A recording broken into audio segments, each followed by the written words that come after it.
जैसा कि करुणा के विषय में हम अध्ययन कर रहे थे, आचार्य रामचंद्र शुक्ल का प्रसिद्ध निबंध, तो बात कर रहे थे कि जिस व्यक्ति से किसी की घनिष्ठता या प्रीति होती है वह उसके जीवन से बहुत कुछ व्यापार और मनोवृत्तियों का आधार कहा जा सकता है।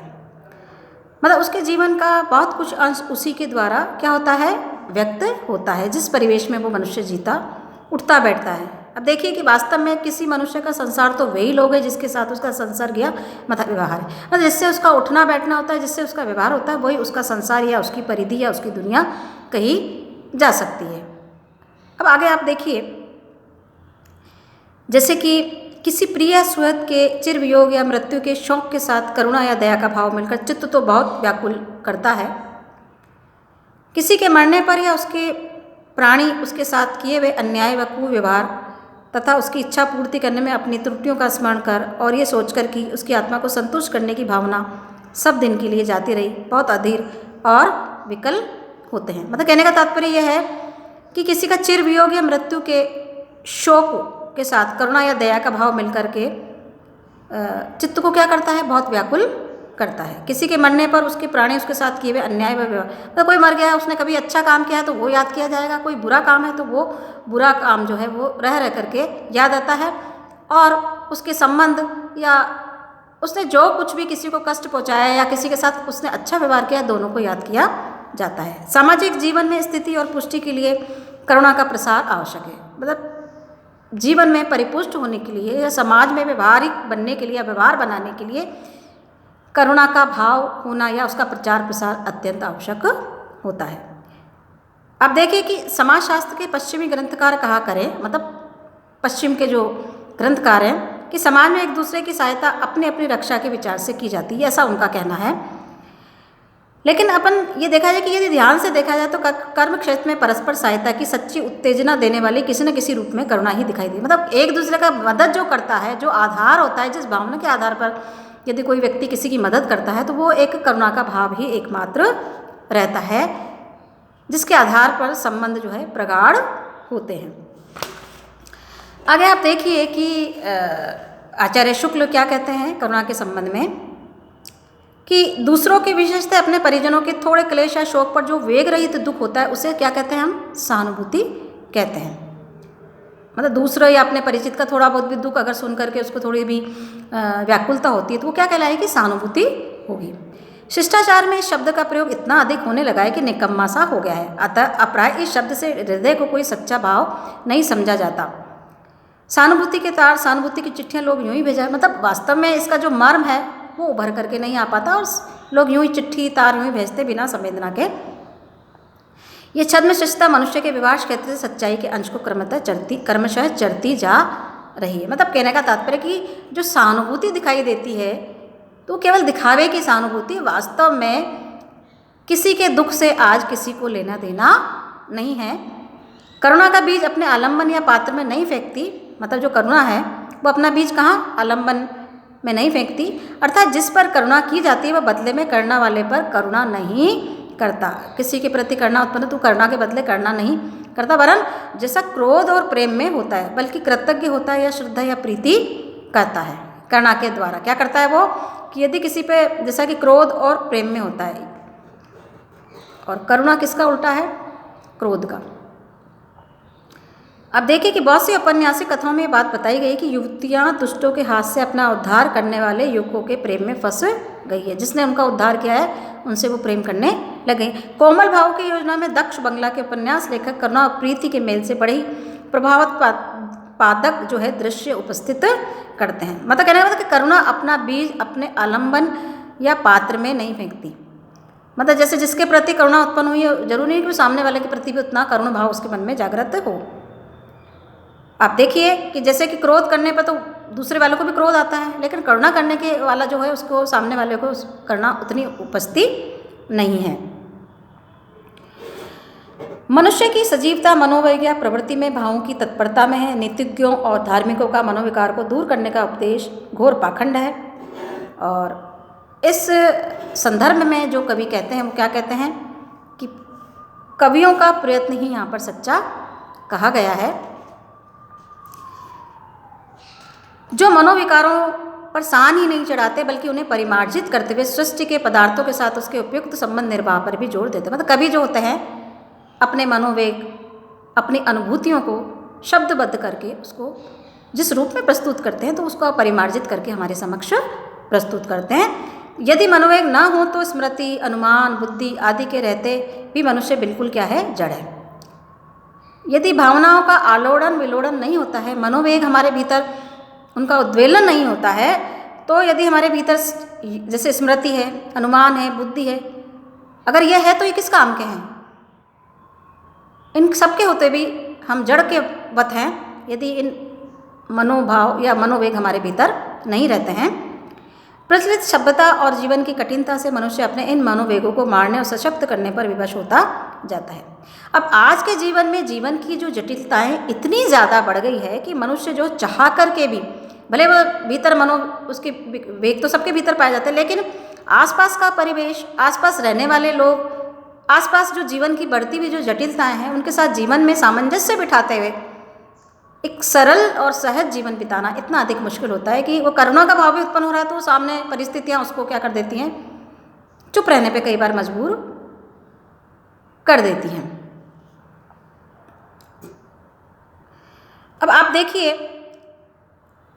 इनका पूर्ण और सच्चा निर्वाह उसके लिए कठिन होता जाता है और इस प्रकार से उसके जीवन का स्वाद निकल जाता है। मतलब कहने का मतलब है कि वो मनोवेगों को अपनी प्रचलित सभ्यता और जीवन की कठिनता, जो वर्तमान में जो कुछ उसके समक्ष आ रहा है या जो जिस प्रकार का वो जीवन जी रहा है, ऐसे संदर्भों में, ऐसे समय में, ऐसे परिवेश के साथ जीते हुए अपने आप को व्यवस्थित रखना उसके लिए मुश्किल होता है।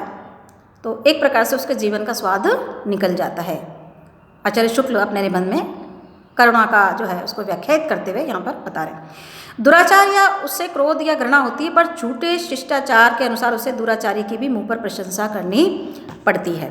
अब आगे देखिए आप कि दुराचार पर क्रोध या घृणा, तो गुस्सा तो आता है, लेकिन कई बार ऐसी परिस्थिति होती है कि उसको ना चाहते हुए भी विवशतावश उनकी जो है प्रशंसा करनी पड़ती है। जिस समाज में वो रहता है या कई बार उसकी विवशता हो जाती है, कई बार ऐसी परिस्थितियाँ बन जाती है कि वो चाहता नहीं है, मुंह पर दुराचार पर उसे गुस्सा भी आता है, उसे क्रोध आता है, घृणा भी होती है, पर झूठे शिष्टाचार के अनुसार उसे दुराचारी के मुंह पर प्रशंसा करनी पड़ती है। जीवन निर्वाह की कठिनता के उत्पन्न स्वार्थ की शुष्क प्रेरणा के कारण उसे दूसरे के दुख की ओर ध्यान देने, उस पर दया करने और उसके दुख की निवृत्ति का सुख प्राप्त करने की फुर्सत नहीं। मतलब जीवन निर्वाह करना इतना कठिन हो गया है कई बार ऐसी परिस्थितियों में कि उससे उत्पन्न जो स्वार्थ पैदा हो जाता है, मतलब उसको अपने जीवन जीने की, मतलब यहाँ पर उसका भीतर इतना स्वार्थ पैदा हो जाता है कि भाई हमें औरों से क्या लेने देना, हमें तो अपना काम निकालना है। और आज के ज़माने में इस प्रकार की जो जीवन की जटिलताएं उत्पन्न हो रही है, वहाँ पर मनुष्य एकाकी होता जा रहा है। इसी कारण से एकाकी हो रहा है कि केवल उसे अपने से ही लेना देना है, उसे आसपास के जो बातें हैं उससे कोई सरोकार नहीं रह जाता है। और यही समस्या का मूल जड़ है। संवेदना होते हुए भी यदि वो संवेदनशीलता नहीं दिखाता है तो वो मनुष्य कहलाने के लायक भी नहीं है। लेकिन उसकी मजबूरी होती है कई बार परिस्थितिवश या ऐसे समय में जहाँ उसको इन सब चीज़ों को दबा करके केवल अपने स्वार्थ की पूर्ति के विषय में सोचना पड़ जाता है और दुख की निवृत्ति का सुख प्राप्त करने की फुर्सत नहीं। इस प्रकार मनुष्य हृदय को दबाकर केवल क्रूर आवश्यकता और कृत्रिम नियमों के अनुसार ही चलने पर क्या हो जाता है, विवश हो जाता है। कई बार वो चाहता है कि वो लोगों की मदद करे, कई बार वो चाहता है कि उसके मन के जो भीतर जो भाव उत्पन्न हो रहे हैं उनको वो व्यक्त करे, लेकिन कई बार मन महसूस करके उसको रह जाना पड़ता है। और ऐसा क्यों? आचार्य शुक्ल इस निबंध में उन्होंने कहा है कि कई बार दुराचार पर से क्रोध या घृणा होती है, पर झूठे शिष्टाचार के अनुसार उसे क्या करना पड़ता है, दुराचारी की भी वो प्रशंसा करने को मजबूर होता है। अब आप देखिए उसकी भावुकता का नाश हो जाता है। कैसे नाश होता है कि इस प्रकार मनुष्य हृदय को दबाकर जब ऐसे जीवन जीता है, अपने मनोभावों को, अपनी भावनाओं को दबाता है, तो क्या होता है, पाखंडी लोग मनोवेगा का सच्चा निर्वाह न देकर हताश होकर मुंह बनाने लगते हैं। करुणा छोड़ो, प्रेम छोड़ो, आनंद छोड़ो, बस हाथ पैर हिलाओ और काम करो। है ना कि ये सब चीज़ें क्या हो जाती है, फिर केवल कहने की बातें होती कि इन सबसे कुछ भी नहीं होता। ये ठीक है कि मनोवेग उत्पन्न होना और बात है, और मनोवेग के अनुसार व्यवहार करना बात। अब आगे अपन ने पढ़ा कि मनोवेग तो सबके भीतर होते हैं, लेकिन उस मनोवेग के साथ में अपने आप को ढालना, उसके अनुसार आचरण करना, ये किसी के बस की बात नहीं है। अनुसार परिणाम के निरंतर अभाव में मनोवेग का अभ्यास भी घटने लग जाता है। मतलब ये मनोवेग भी समाप्त होने एक तरह से सुप्त प्रायसा हो जाता है। यदि कोई मनुष्य आवश्यकता अनुसार कोई निष्ठुर कार्य कर अपने ऊपर ले ले तो पहले 2-4 बार उसे दया उत्पन्न होगी। मतलब कोई व्यक्ति, सामान्य मनुष्य जिसको उसको आदत नहीं है कोई ऐसा काम करने की, लेकिन वो उसको करने लग जाए तो 2-4 बार तो उसके मन में दया का भाव उत्पन्न होगा, पर बार बार की प्रेरणा के अनुसार कोई परिणाम वह उपस्थित न कर सकेगा, तब धीरे धीरे दया का अभ्यास कम होने लगेगा, यहाँ तक कि उसकी दया की वृत्ति ही मारी जाएगी। मतलब एक जब दया भाव दबने लग जाएगा, करुणा का भाव दबने लग जाएगा, तो ऐसा लगेगा मानो उसके भीतर से वो भाव धीरे धीरे स्वतः ही समाप्त या उसकी वो वृत्ति मारी जाती है। तो इस प्रकार से यहाँ पर उन्होंने करुणा का जो है शुक्ल जी ने विस्तार जो है से व्याख्या की है। देखिए कि जीवन में मनोवेगों के अनुसार परिणामों का विरोध प्राय 3 वस्तुओं से होता है। मनोवेग तो उठते हैं, लेकिन उनका विरोध किस कारण से होता है? एक तो आवश्यकता, नियम और न्याय। हमारा कोई नौकर बहुत बुढ़ा और कार्य, आप उदाहरण बता रहे हैं वो कि किस प्रकार से चीज़ें काम आती हैं, आवश्यकता और नियम और न्याय, कि जैसे कोई बहुत वृद्ध जो है नौकर है जिसे हमारे काम में हर्ज होता है, मतलब काम वो करने में अशक्त हो जाता है, बहुत समय से काम कर रहा है, लेकिन हमें उसकी अवस्था पर दया तो आती है, पर हमारी आवश्यकता है कि भाई हमें काम भी करवाना है, पैसा भी हम दे रहे हैं। अब बताइए वो क्या करे उसमें? तो आवश्यकता के अनुरोध से उसे अलग करना पड़ता है, उसको हटा देना पड़ता है। कई बार उसको नौकरी से वो हटा देते हैं।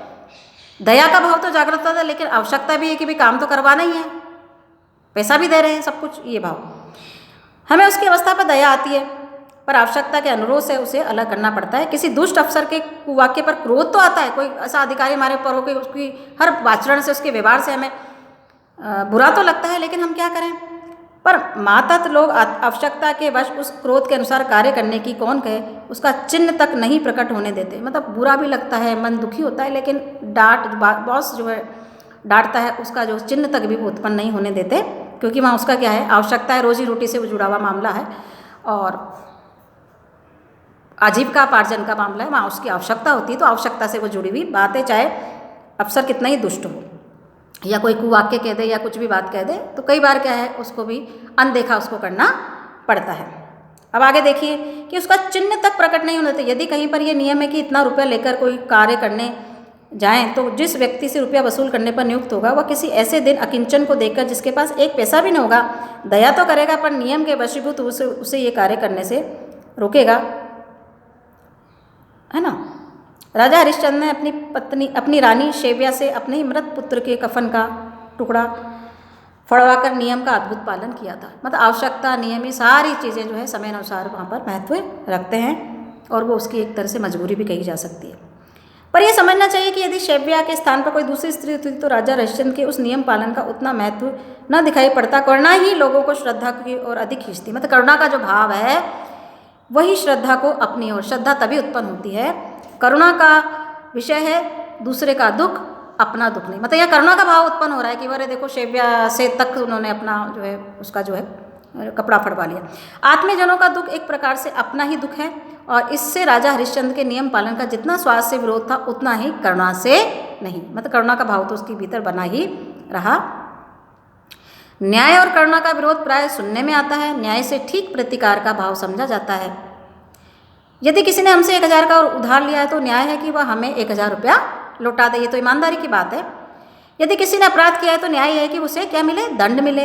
यदि 1000 रुपये लेने के उपरांत यदि व्यक्ति पर कोई आपत्ति पड़ी तो उसकी दशा देखकर अत्यंत शोचनीय हो गई, तो न्याय पालने के लिए उसका विचार विरोध करना कर सकती है। पर यह बेचारा कहाँ से देगा? ये करुणा का भाव उत्पन्न हो जाता है। तो इस प्रकार से जो है आचार्य शुक्ल ने करुणा का बड़े विस्तार के साथ में इस निबंध में जो है उसको व्याख्यायित किया है कि वास्तव में करुणा जो है एक हमारा जो मनोभाव है वो सभी के भीतर पाया जाता है, और ये करुणा ही है जो हमें एक दूसरे से जो है जोड़ती है, एक दूसरे की चिंता, एक दूसरे से सरोकार रखने को जो है विवश करती है।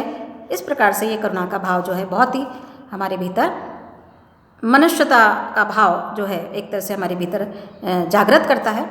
तो करुणा जो है उस निबंध में आचार्य शुक्ल ने बड़े सुंदर और बड़े ही विस्तार से इस भाव को जो है यहाँ पर व्याख्यायित किया है, और उनके अनुसार में जो है एक तरह से ये जो करुणा का जो भाव है अत्यंत व्यापकता लिए हुए है, और ये बड़ा विशिष्ट और प्रमुख निबंध आचार्य शुक्ल जी का है।